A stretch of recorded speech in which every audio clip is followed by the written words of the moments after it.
Bonsoir à tous et bienvenue. Après une dizaine de jours en déplacement, le président de la République a regagné son pays hier. Alassane Ouattara avait pris part en France au Forum de Paris sur la paix et la célébration du 75e anniversaire de l'UNESCO. Plusieurs rencontres et séances de travail étaient également à l'agenda du chef de l'État ivoirien. Dans ce journal, nous irons à Yopougon. Sur place, les usagers des mini-cars Baka et taxis communaux Woro ont vécu un calvaire né d'une grève de 72 heures lancée par les transporteurs. Les grévistes réclament le retrait des contraventions de la mairie allant de 5 à 50 000 francs CFA, une version que la municipalité rejette et appelle à la négociation, vous l'entendrez dans ce journal. Et puis à l'étranger, l'armée française dont un convoi logistique a été pris à partie depuis plusieurs jours par des manifestants dans une ville du centre du Burkina Faso, l'a repositionné au sud de la ville pour mettre fin aux tensions, selon le porte-parole de l'état-major des armées. Il est de retour en Côte d'Ivoire après une dizaine de jours passés à l'étranger. Le président de la République, Alassane Ouattara, en compagnie de la Première Dame, a regagné Abidjan hier après avoir pris part en France à la 4e édition du Forum de Paris sur la paix et à la célébration du 75e anniversaire de l'UNESCO. À son arrivée à l'aéroport Félix Houphouët-Boigny, le chef de l'État ivoirien a fait le point de son séjour, également fait de plusieurs rencontres et séances de travail. L'éclairage de Pierre Dipomelin. Le chef de l'État ivoirien Alassane Ouattara, en compagnie de la Première Dame, Madame Dominique Ouattara, accueilli à l'aéroport Félix Houphouët-Boigny, dimanche, aux environs de 18 heures, par des membres du cabinet présidentiel et du gouvernement, ainsi que la hiérarchie militaire. Au salon d'honneur, le président de la République donne aux Ivoiriens les nouvelles de son séjour parisien, où il a pris part au Forum sur la paix dans la capitale française. Une rencontre de haut niveau qui a planché sur les conflits régionaux et l'économie post-Covid. Le président Macron a lancé un appel à l'endroit des pays développés pour accélérer les dons de doses de vaccins anti-Covid-19 aux pays en développement et à mettre un accent particulier sur la production de vaccins en Afrique, notamment au Sénégal, au Rwanda, en Afrique du Sud et en Côte d'Ivoire. Durant son séjour, à son agenda figurait le 75e anniversaire de l'UNESCO, Organisation des Nations Unies pour l'éducation, la science et la culture. Le président a salué les actions de cette institution en faveur de la paix. Cette célébration a été l'occasion de saluer le travail fait par la directrice générale, Madame Azoulay, et de nombreuses actions de l'UNESCO en faveur de la paix, de l'éducation et des sciences, ainsi que l'engagement de l'UNESCO au service de la solidarité entre les peuples et la protection du patrimoine culturel de l'humanité. Nous avons exhorté l'UNESCO à poursuivre ses efforts dans la lutte contre la pandémie de Covid-19, qui a un impact négatif sur l'économie mondiale et bien sûr qui contribue à l'aggravation des inégalités sociales et qui désorganise notre mode de vie un peu partout. J'ai réaffirmé l'engagement du gouvernement de la Côte d'Ivoire en faveur, bien sûr, de l'éducation, de la paix, de la formation, qui sont au cœur de nos actions, ainsi que notre détermination à investir encore plus dans l'éducation, notamment des jeunes filles. Le président Ouattara a mis à profit son séjour en France pour des rencontres et des séances de travail, notamment avec la première ministre de Tunisie, Madame Najla Bouden, qui était porteuse d'un message de son homologue tunisien, le président Kais Saied, l'invitant à prendre part au sommet de la francophonie qui se tiendra en novembre 2022 à Djerba, ainsi qu'à la 8e conférence internationale de Tokyo sur le développement de l'Afrique qui aura lieu en septembre 2022 en Tunisie.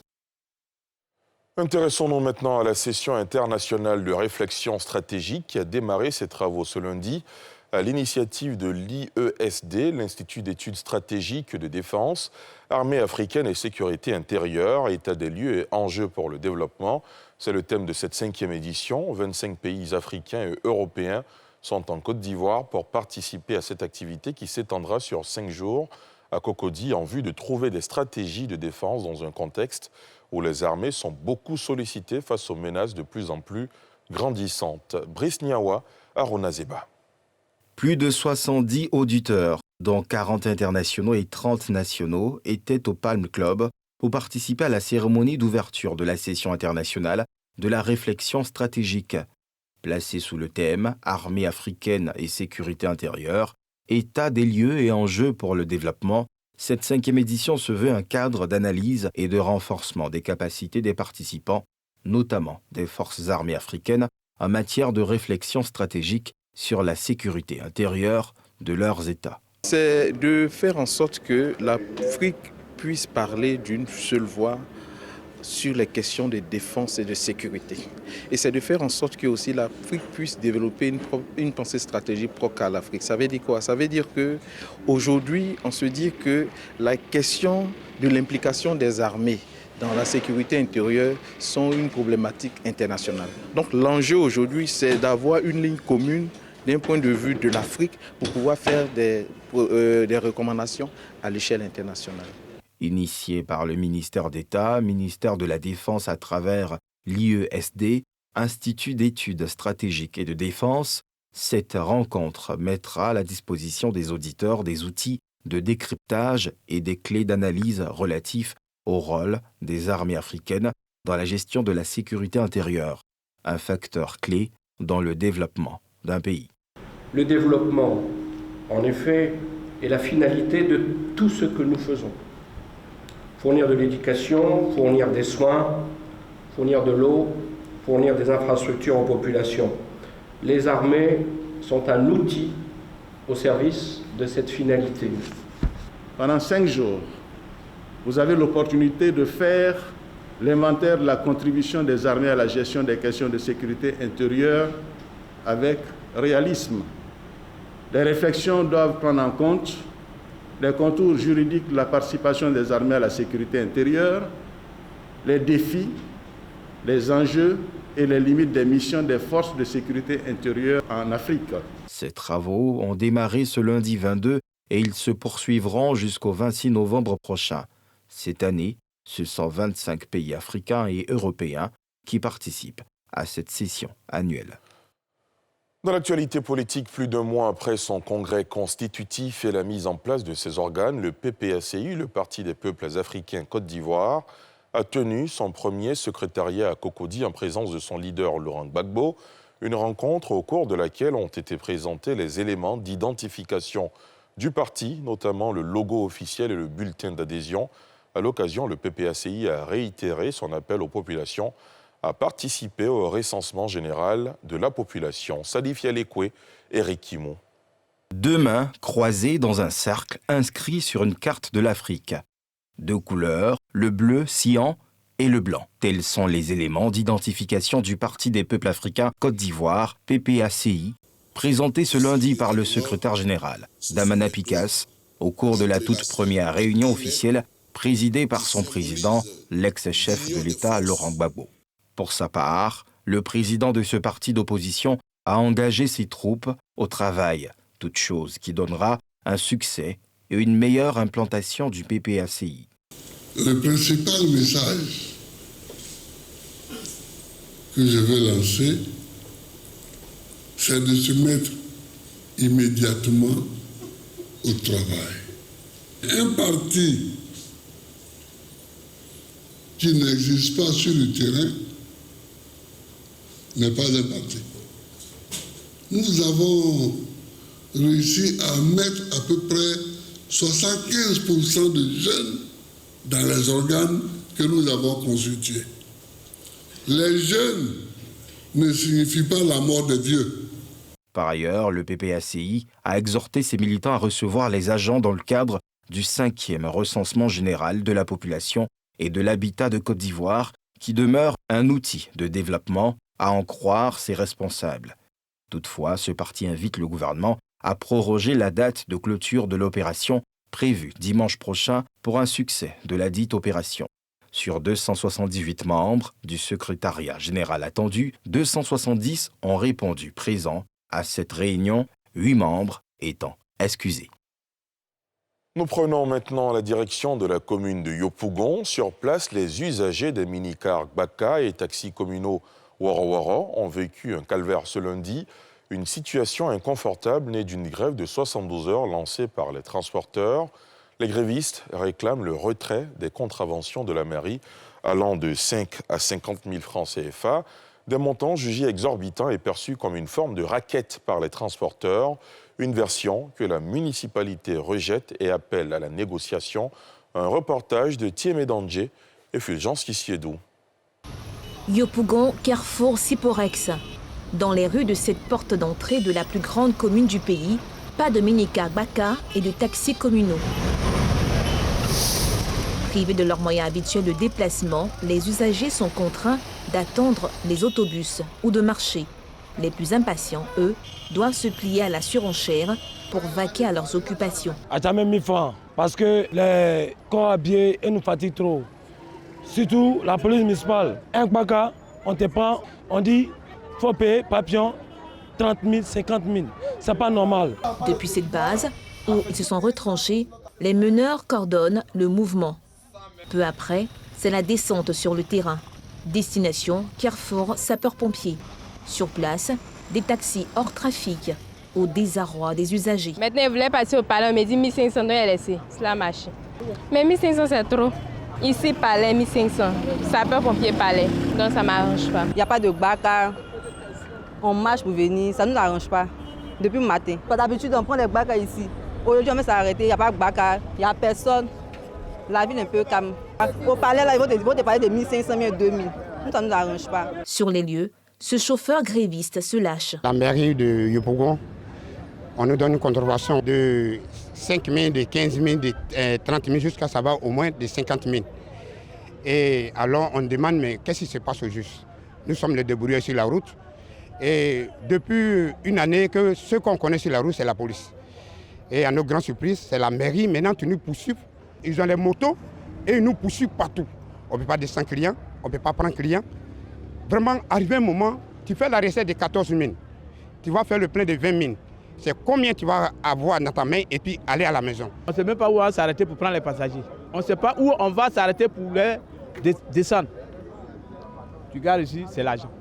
Tu gares ici, c'est l'argent. Contravention 22 500, on trouve ça où? On travaille pour quelqu'un. Même ambiance au Carrefour Kenya, où usagers, pris au piège de la grogne et manifestants crient leur colère. Nous ne sommes pas des boutiques, nous ne sommes pas des magasins. Vous venez nous donner des papillons, pas possible. On est fatigué pour les papillons de 22 500 là. On est fatigué pour les papillons de 20 000 là. On est fatigué pour les papillons de... Car ça seulement 10 000 la mairie. Où allons-nous? Les chauffeurs de bennes et de bâchers s'y mettent également. Contravention qui est reconnue par la loi, c'est par première classe, deuxième classe, troisième classe. Ce comme première classe, c'est 500, 1000 francs et 2000 francs. Ce comme contravention de 500 n'hésite plus dans leurs mains. La grève fait plutôt le bonheur des taxis-compteurs qui font de bonnes affaires. J'ai décidé de rouler aujourd'hui à Yopougon. Non, je ne sors pas. Comme il y a manque de véhicules, donc je préfère tourner ici. Bon, actuellement, il y a déjà 25 000. Moi, merci de Yopougon, donc j'ai décidé de rester à Yopougon. Oui, ça va, je m'en sors très bien. Bon, depuis le matin, bon, il y a eu ce qu'il peut y avoir. Dieu m'a fait grâce. Dans la commune, aucun cas de violence n'a été enregistré. Une première dans l'histoire des grèves des Gbaka, selon ce meneur, pour interpeller les autorités compétentes et faire aboutir leur cause. C'est une grève pacifique. On a montré aux yeux des Ivoiriens que nous sommes devenus matures. Une faute qui est donnée à 140%, si même délit, c'est un abus. Il faut un retrait catégorique du papillon de la mairie de Yopougon. Mise en cause, la mairie écarte toute suspension de la contravention querellée. Elle se dit cependant ouverte à des négociations. Ce n'est pas une taxe qu'on paye tous les matins, c'est une amende. Et quand on n'a pas fait de faute, on n'est pas sanctionné. C'est pour les dissuader, c'est pour qu'ils comprennent qu'ils doivent arrêter de se comporter tel qu'ils le font. L'incivisme, dans toute sa globalité, est combattu par cette amende. Mais pour vous, les conducteurs seulement, vous nous demandez de la supprimer. Ce n'est pas possible. Notons que la contravention au cœur de la grogne, dont l'entrée en vigueur avait été rapportée par le maire Kafana Koné suite à une grève en 2019, a été révisée. Elle n'est opérationnelle que depuis septembre dernier.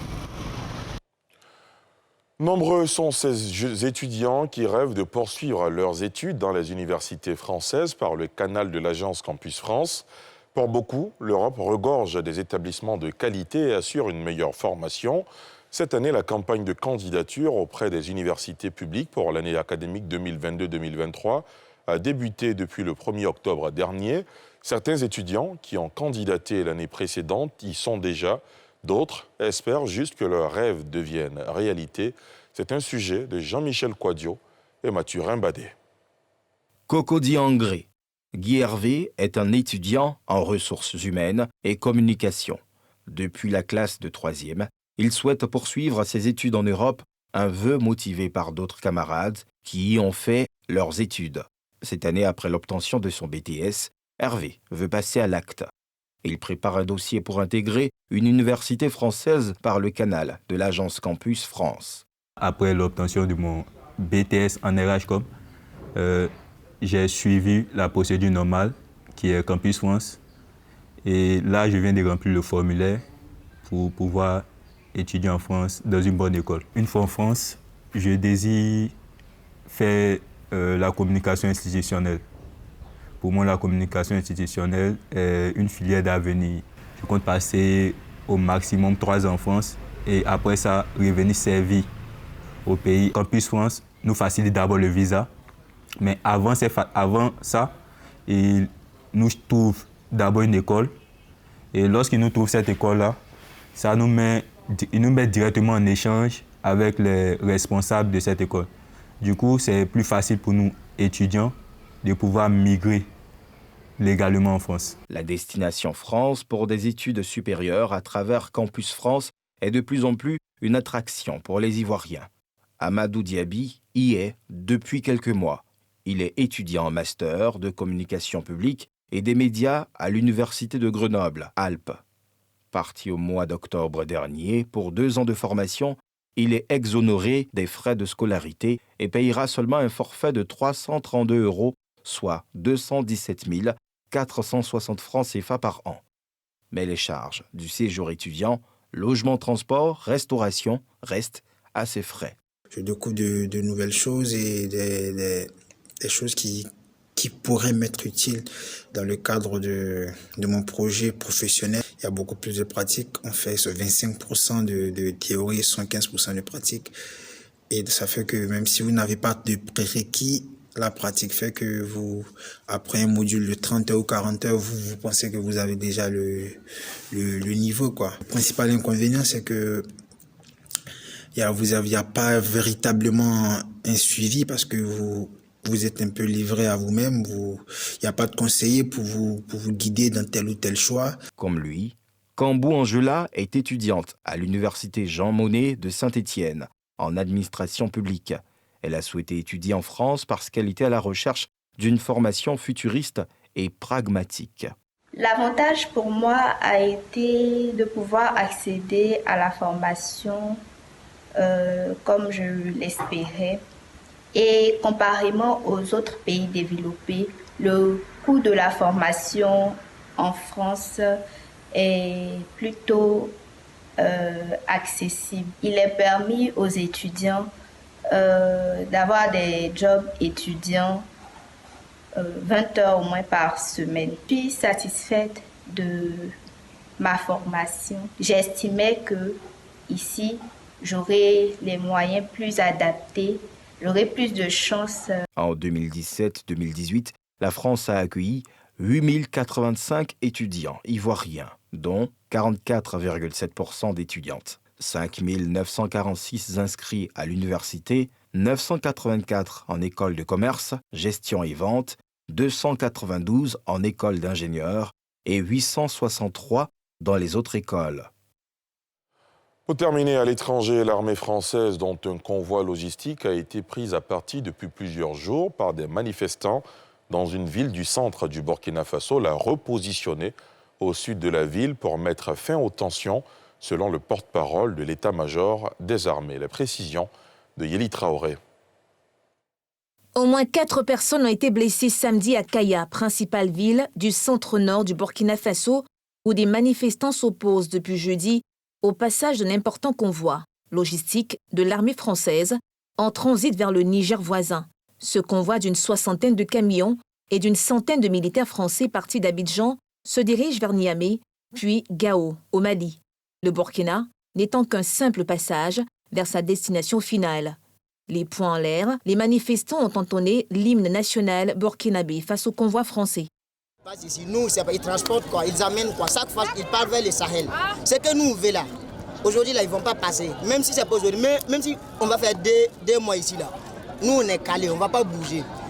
Mardi, plusieurs centaines de personnes ont participé dans plusieurs villes du pays à des manifestations pour réclamer la démission du président burkinabé Roch Marc Christian Kaboré, 2 jours après une attaque djihadiste ayant fait au moins 53 morts, dont 49 gendarmes à Inata, dans le nord du pays. Le pays va mal, le pays va très très mal, ça s'arrange même pas. Côté politique, ça va pas, côté opposition aussi, ça va pas. L'armée française a pris la décision de repositionner le convoi au sud de la ville pour mettre fin aux tensions, selon son état-major. Par la voix de son ministre des Affaires étrangères, Jean-Yves Le Drian, Paris a pressé dimanche le président Kaboré d'intervenir, mais pour l'heure, c'est silence radio du côté des autorités burkinabées. Et c'est ici que prend fin ce journal. Merci de l'avoir suivi.